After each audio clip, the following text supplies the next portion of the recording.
Техника у нас работает с 5 утра. Бывало и оставались с ночевкой.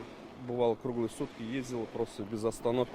В таком темпе на кладбище Курган работают уже неделю. Экстремальные снегопады буквально завалили комплекс. В снегу был подъезд к кладбищу. Все основные дороги и участки. Могильные камни по-прежнему видны лишь наполовину, а посетителей в эти дни не встретишь. На этом участке техника уже отработала, пройти или проехать проблем нет, но по сугробам, которые собрались, понятно, насколько снега было много. Высота здесь больше 3 метров и такие снежные горы повсюду. Курган находится на пустом поле, рядом с трассой М7 между Высокой горой и Пестричинским районом. Даже когда нет снегопадов, здесь сильно наметает с дороги. Погода в последнюю неделю значительно усложнила работу землекопов и подготовку могил, рассказывает бригадир Айрат Кадырзянов. Минут 40 занимает уборка снега.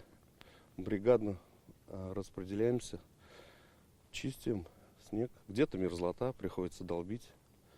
Справляемся. Несмотря на сложности, ни одни похороны не были перенесены. Чтобы расчистить дороги в срок, нанимали дополнительную технику. И эта работа продолжается.